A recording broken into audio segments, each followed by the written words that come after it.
Hey, you guys. It is Monday afternoon and it's day 17 of the 55 days to breakthrough. And today I would love to talk to you about a very important topic. And I wrote it in my email to the people who participate in the challenge. And the topic is that little voice in our heads, that little voice that tells us things like, who are you to talk about this? Why do you think you're the expert? Look, there is another person who is much more capable than you are. Capable, qualified, or whatever. So those little voices in our heads are called our limiting beliefs. They are called our saboteurs. And everyone you meet and everyone you have met so far in your life is bothered by at least one of these limiting beliefs. Whether they are aware of it or not, they are bothered by it. And even the people who say, no, I don't have any limiting beliefs, that's push because we all have them. The only thing is, do we listen to them and do we act on them? And I think many of us, many people who love this challenge, but also in the just the regular online business world, many people get bothered by this. So they get bothered by these limiting beliefs. Now, let me tell you, there are 6 to 9 common limiting beliefs. And of course, there are other elements and other systems, but the ones that I encounter a lot are, I would say, 6 prominent ones. And the first one is, I'm not good enough. I know that's a big one for many people. It was my limiting belief for a very long time. It still is.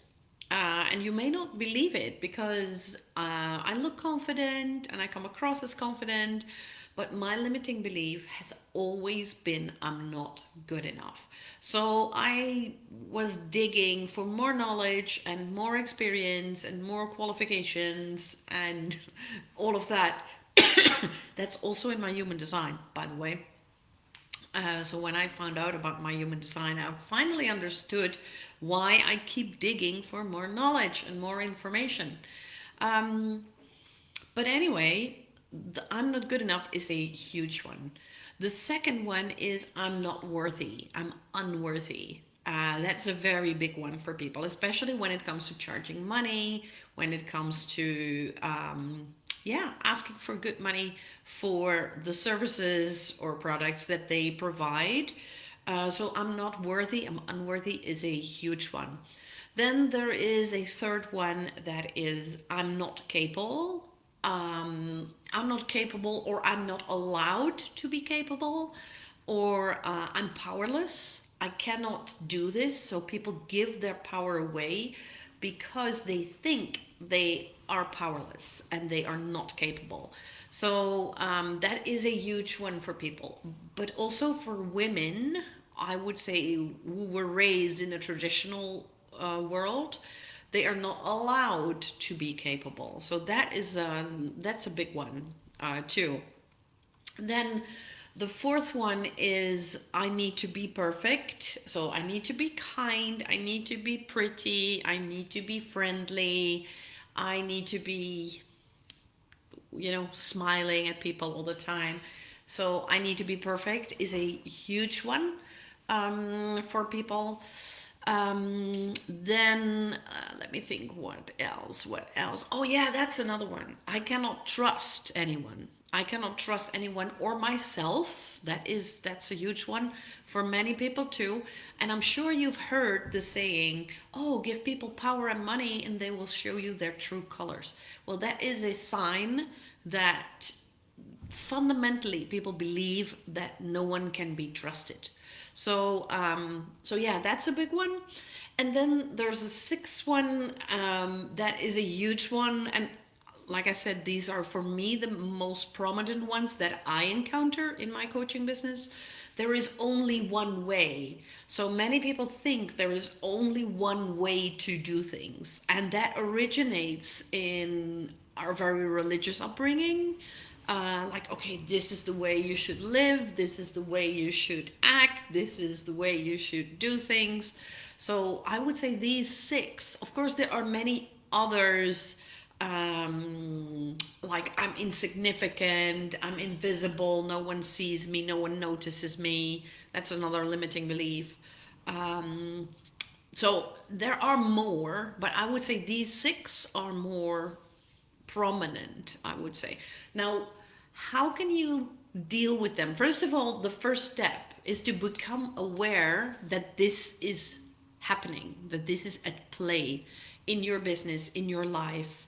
And there are several moments when you feel like, oh, you're acting or reacting in a way that is not mature, that is not the way an adult should behave. So you can see where there's a wounded child that is still linked to this limiting belief. There's nothing wrong with you if you have a limiting belief. It's not if, when, because we all have those limiting beliefs, and to what extent and which one, it's different for everyone.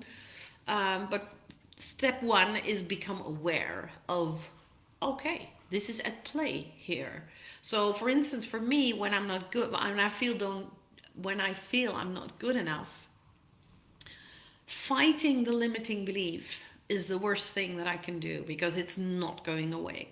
What you resist persists. So when I try to fight the limiting belief of not being good enough, it's getting worse, because I will get evidence over and over again that I'm not good enough. There will be other people who are better at things. So I will start comparing myself to other people. When I have a client, for instance, who is not entirely happy, I get, evidence after evidence that I'm not good enough. But when I look at the limiting belief that, and don't get too hung up on it, that's going to help me. So when I observe and notice that this limiting belief is at play, then I'm like, okay, there it is again. Yeah, interesting. Interesting. Well, thank you. I'm not going to listen. Because it's just a trick of the mind. It's not real. It's not real. I know that. But sometimes when you get so caught up in the limiting beliefs, then you actually start believing it. Like, oh, but I am not good enough.